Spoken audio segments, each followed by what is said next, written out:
ये जो स्क्रीन पर इतने खूबसूरत खूबसूरत आर्ट दिख रहे हैं ना, ये मैंने खुद बनाए हैं। इनमें से कुछ जब मैं फ़ैशन डिज़ाइनिंग कर रही थी तब बनाया था, और कुछ जॉब जॉइन करने के बाद।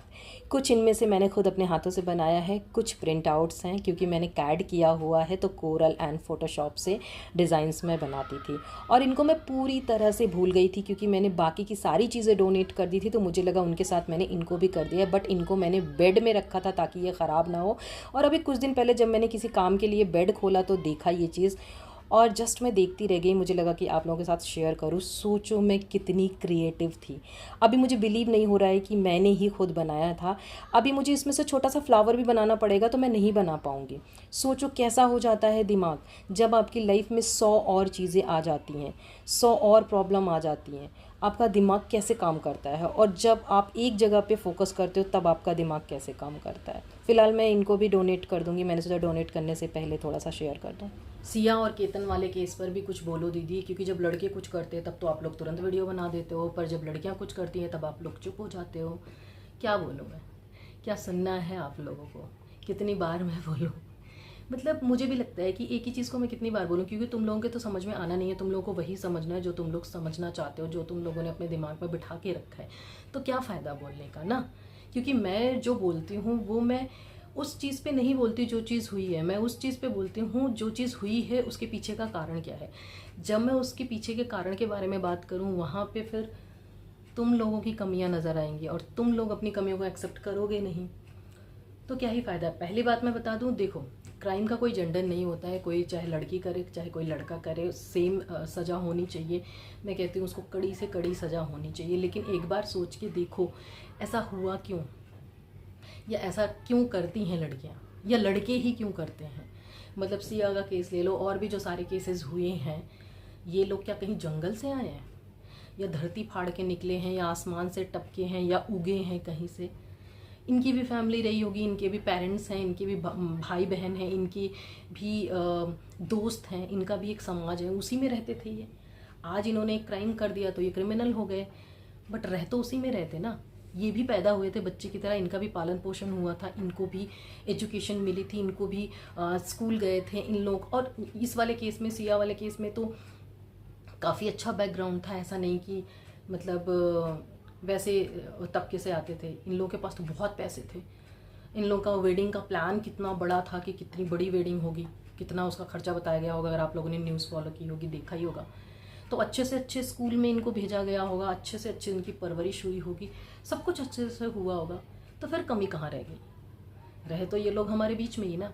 कमी जहाँ रह गई वहाँ पे आप लोग बात नहीं करोगे। आप लोगों को क्या लगता है, एक लड़का लड़की मिल गए, चाहे उनकी अरेंज मैरिज हो गई या लव मैरिज हो गई, उसके बाद एक बच्चा पैदा हो गया, उसके बाद ये लड़का लड़की महान बन गए। कोई महान नहीं बनता है, ठीक है। जो जिसने भी इस तरह का काम किया है उसके आसपास भी ये चीज़ें हैं, बस कुछ चीज़ें जाहिर हो जाती हैं, कुछ चीज़ें नहीं जाहिर हो पाते। किसी को मौका मिल जाता है करने को, किसी की हिम्मत नहीं होती वो करने की। करना सब चाहते हैं, ठीक है। तो जो कमियां हैं उस पे आप लोग इतने स्ट्रांग हो नहीं कि उसको एक्सेप्ट कर पाओ, उसको बोल पाओ कि हाँ ये यहाँ की कमी है। तुम्हें क्या लगता है कि जो लड़का ख़त्म हुआ है सिर्फ उसी की ज़िंदगी गई है, उसी की फैमिली बर्दाश्त कर रही है? लड़की की भी तो लाइफ बर्बाद हो ही गई ना। वो भी अब अपना जेल वेल जाएगी, जो भी होगा। अगर जेल नहीं भी जाएगी, बाहर भी आएगी, तो नॉर्मल लाइफ तो नहीं ही जी पाएगी, ठीक है। और एक चीज़ मुझे तुम लोग बताओ, ये जो लोग जितने भी कमेंट करते हैं, एक चीज़ बताओ कि ये जितने भी केसेस होते हैं इसमें मैंने देखा है कि लड़का भी साथ होता है, ठीक है। वो क्राइम में किसी का बॉयफ्रेंड, किसी का पति, किसी का कोई कोई ना कोई तो साथ होता है, बट तुम लोग उसका नाम नहीं लेते हो। मतलब तुम लोगों को बस एक लड़की ने कर दिया। उस सिया के साथ सिया का बॉयफ्रेंड भी तो इन्वॉल्व था, या जो पीछे केस हुआ था मुस्कान वाला, उसमें भी तो उसका बॉयफ्रेंड इन्वॉल्व था। एक लड़की और जिसने ऐसे ही किया था, क्या नाम था मुझे, सोनम, उसमें भी तो उसका बॉयफ्रेंड इन्वॉल्व था। तो यहाँ पे जेंडर की बात कहाँ से आ जाती है। ये देखो कि तुम अकेले भी लड़कियों को मार रहे हो, लड़कियों के साथ भी मार रहे हो, तुम लड़कियों से भी मरवा रहे हो, अगर देखा जाए तो, ठीक है। क्योंकि इतनी हिम्मत नहीं आती लड़कियों में, ठीक है। और कुछ लोग बोलते हैं कि नहीं, जो लड़के सुसाइड कर रहे हैं लड़कियों की वजह से, तो वो सुसाइड कर रहे हो वो तुम जानो, ठीक है। वो तुम क्यों कर रहे हो वो तुम जानो। तुम्हारे अंदर अगर इतनी वो नहीं है कि तुम्हारे माँ बाप ने तुमको इतना नहीं सिखाया है कि जीवन में ऐसी बहुत सारी परिस्थितियाँ आएंगी जो एकदम मौत के बराबर होंगी, उसमें भी तुमको जीना है, उसमें से भी तुमको निकलना है। अगर तुम उस चीज़ को हैंडल नहीं कर सकते, तुम मर रहे हो, तो उसमें दूसरे की क्या गलती है? छोटी छोटी चीज़ों पे सुसाइड कर ले रहे तो उसमें क्या गलती है? क्या कर सकते हैं ना हम। तुम हर चीज़ का रिस्पॉन्सिबिलिटी तुम एक जेंडर पे ही क्यों थोप देते हो? क्यों? ठीक है, बड़ा मज़ा आता है। मैंने देखा है ना कि जैसे ही कुछ ऐसा केस आएगा ना लड़कियों वाला, बड़ा मज़ा आएगा, क्योंकि तुम लोगों की आदत नहीं है, तुम लोगों की आदत नहीं है। 4-6 महीने में एक केस आ जाता है, ठीक है, तो वो बड़ा नया सा लगता है कि अरे लड़की ने कैसे कर दिया। अभी तक तो हम मारते आ रहे थे लड़कियों को सदियों से। जब भी हम हिस्ट्री पढ़ते हैं, जो भी है, सारे जो जुल्म होते थे, सारी चीज़ें जो होती थी, सारा जो शोषण होता था, वो तो इस जेंडर पे होता आ रहा था। अभी ये जेंडर कैसे किसी को मार सकता है? तो बड़ी नई चीज़ है, तो इस पे तुम लोग फिर पगला जाते हो, ठीक है। और वैसे भी ये केसेस, मैं ये नहीं कह रही हूँ कि एक हो या दो हो, होना ही नहीं चाहिए, बट एक चीज़ देखो कि जहाँ साल भर में ऐसे 4 केसेस आते हैं, वहाँ दिन भर में 40 केसेस आ जाते हैं जो तुम लोग करते हो।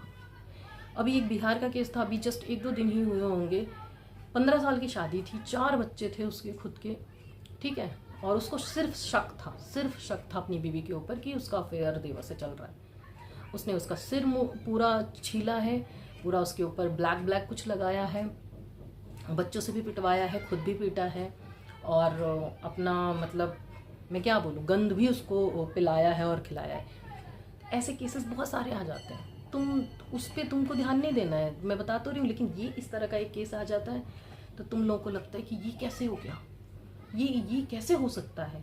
जब भी कोई नई चीज़ होती है ना, उसको एक्सेप्ट करने में थोड़ा टाइम लगता है, एक्सेप्ट नहीं होती है चीज़ें, पचती नहीं है, तो तुम लोगों को तकलीफ़ होने लगती है, ठीक है, ये चीज़ है।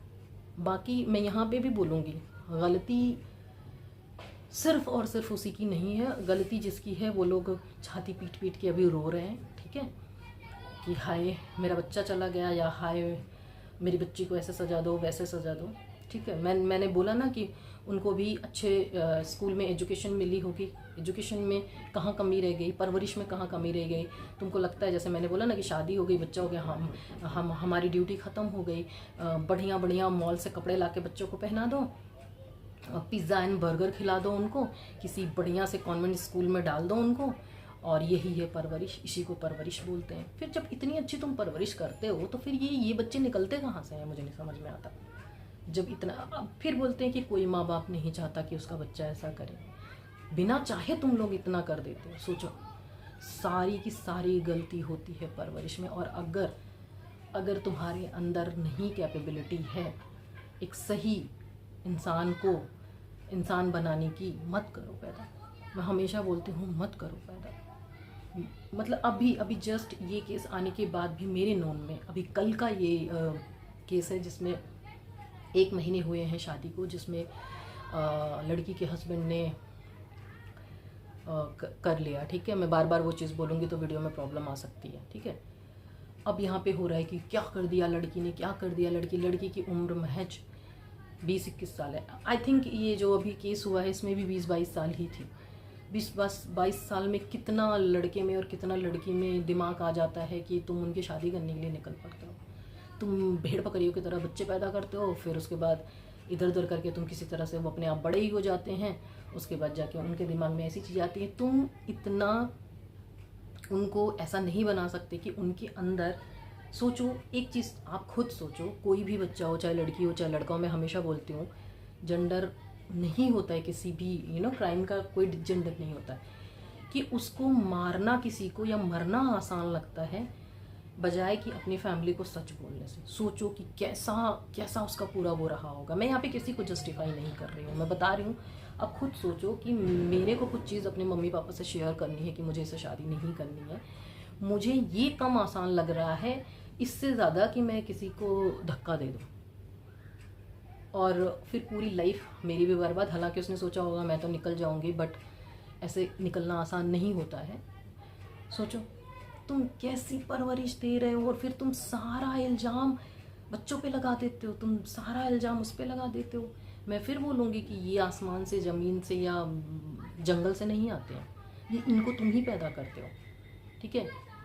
और और फिर तुमको लगता है कमी कहाँ रह गई। मैंने देखा बहुत सारे, कहाँ कमी रह गई मेरी परवरिश में, कहाँ। मैं बता रही हूँ यार, कोई बच्चा पैदा करने के बाद महान नहीं हो जाता है। तुम्हारी जो कमियाँ होती हैं ना, वही बच्चे देख देख के बड़े होते हैं। तुम जैसे हो, तुम्हारे अंदर जो है, तुम जिस तरह के इंसान हो, जिस तरह का ढोंग चल रहा है, सबसे बड़ा पाखंड चलता है परिवार में, सबसे बड़ा पाखंड। जहाँ कोई किसी को पसंद नहीं करता है फिर भी मुस्कुरा के मिल रहा है, जहाँ मन में 10 गालियाँ देनी होती है वहाँ पे लोग जाके पैर छूते हैं, जहाँ पे सिर्फ डर, लोक धर्म, कंडीशनिंग और क्या बोलते हैं संस्कार के नाम पे फालतू की चीज़ें। सबसे बड़ा, लोग बोलते हैं ना पॉलिटिक्स में कोई किसी का नहीं होता, पॉलिटिक्स में ये होता है। मैं उससे भी गैर गुजरा मानती हूँ, एक जो इंडियन फैमिली है, ठीक है। तुम अपने बच्चे को इतनी स्पाइन नहीं दे सकते, तुम इस तरह से नहीं उसको पाल सकते कि तुम जाओ, तुमको जो करना है तुम करो, और अगर तुमको नहीं करना है तुम आके मुझसे बोलो, ठीक है। या तुमको अपनी परवरिश पे इतना भरोसा होना चाहिए कि मैंने ऐसी परवरिश की है, तुम तो ये कुछ गलत कर ही नहीं सकता, इस तरह का भरोसा होना चाहिए ना। 25-25, 30-30, 35-35 साल के बच्चे हैं, बच्चे बने फिर रहे हैं, उनका डिसीजन माँ बाप ले रहे हैं। फिर माँ बाप बहुत प्राउडली बोल रहे हैं कि मेरा बच्चा तो मेरे से बिना पूछे कुछ करता ही नहीं है। तुमको डूब के मर जाना चाहिए कि 30-35 साल का बच्चा तुमसे पूछ रहा है कुछ करने के लिए अपनी लाइफ में। तुमने उसको अभी तक इतना कैपेबल नहीं बनाया है, ठीक है। जो चीज़ पूछनी चाहिए वो तो पूछेंगे नहीं, जो चीज़ बतानी चाहिए वो तो बताएंगे नहीं, जो चीज़ नहीं बतानी है वो बताएंगे, मतलब।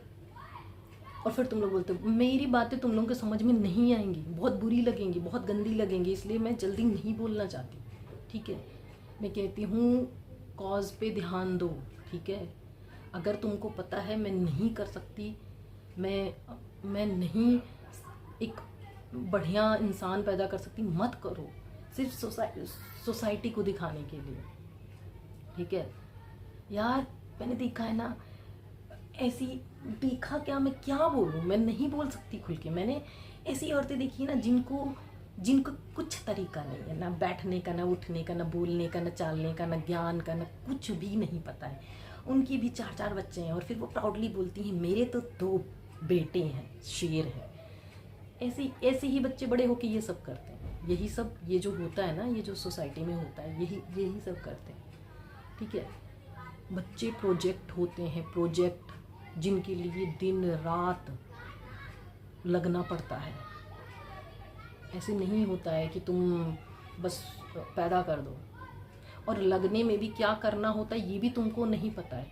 तुम खुद तो अभी पैदा हुए ही नहीं हो, तुम कैसे बच्चे को पैदा कर सकते। तुम्हें खुद नहीं पता है मुझे जीवन में क्या करना है, मेरा क्या एम है, और तुमने बच्चे पैदा कर दिए। और फिर जब ये कुछ गलत करते हैं तब तुम आके बोलते हो छाती पीट पीट के, मतलब क्या ही बोलूँ मैं, क्या ही बोलूँ।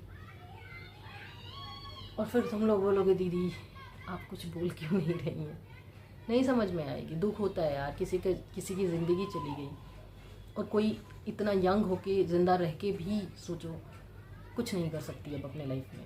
2 ज़िंदगियाँ बर्बाद हो गई सिर्फ फैमिली के रिश्ते में, फैमिली के प्रेशर में, फैमिली के। और जो ये बोल रही है फैमिली मुझे नहीं पता थी, ये सबको सब पता होता है, सबको सब पता होता है। अभी जो मैं बता रही हूँ मेरे नोन में जो हुआ है, पेरेंट्स को सब पता था कि लड़की किसी और से बात कर रही है, बट प्रेशर डाल के उन्होंने लड़के की शादी करवाई है, ठीक है। और वहाँ पे जब वो पता चला तो उस लड़के ने अपना, सब पता होता है। ये सारी, ये जो इनोसेंट बनते हैं ना, ये सारी जिम्मेवार यही लोग हैं। ये जो 50, 60 एंड 70s में पैदा हुए लोग हैं ना, इन्होंने सबसे ज़्यादा बेड़ा गर्क कर रखा है इस वाली जनरेशन का। मैं सच बता रही हूँ। ना तो इन्होंने ढंग से किसी को एजुकेशन दी, ना ही ढंग से कुछ समझाया वो किया। बस इनका जो भी इनकी कंडीशनिंग चली आ रही, जो भी वो चला आ रहा है, वही ये थोप देते हैं और फिर उस पर ये प्राउड करते हैं। वो समझ में नहीं आता कि जिस चीज़ पे शर्म करनी चाहिए उस चीज़ पे आप अभिमान कैसे कर सकते हो। क्या ही बोले, जिसकी फैमिली से जो गया है वो तो जीवन भर नहीं भूल सकता। हम लोग तो बोल के क्या कर लेंगे, ठीक है। अभी भी बोलती हूँ, सोच समझ के कुछ भी करना है, बहुत सोच समझ के करो, बहुत सोच समझ के करो ये, ठीक है। फ़िलहाल मुझे जिम जाना है, बहुत लेट हो रहा है। अभी मैंने शूट किया है, मुझे चेंज वेंज करना है तो काफ़ी लेट हो जाएगा, तो मैं निकलती हूँ। और नेक्स्ट व्लॉग में कुछ अच्छा सा लाऊंगी, क्योंकि अभी 1 हफ्ते से मैं कोई भी काम नहीं कर पाई थी। तो अभी नेक्स्ट व्लॉग से थोड़ा कुछ अच्छा चेंज लाने की कोशिश करूँगी। बाकी अभी बहुत गर्मी है, और जब भी मैं शूट करती हूँ ना, मुझे फ़ैन एसी सब बंद करना पड़ता है, क्योंकि फिर आवाज़ अच्छी नहीं आती। हालांकि मैंने माइक ऑर्डर किया है अच्छा वाला, जो नॉइज़ कैंसलेशन वाला है। सो वो भी 1-2 दिन में या इस वीक के एंड तक आ जाएगा, तो मैं थोड़ा फ्री होके अच्छे से व्लॉग बना सकती हूँ, और अपनी चॉइस वाली जगह पे जाके बात कर सकती हूँ। बैकग्राउंड वगैरह थोड़ा चेंज होगा, एंड एटलीस्ट फ़ैन या एसी चलता होगा, मैं बात कर सकती हूँ। सो देखते हैं जब तक वो माइक नहीं आ जाता। बाकी ये जो नॉर्मल वाले माइक है, ये इतना ज़्यादा नॉइज़ कैंसलेशन नहीं करते हैं।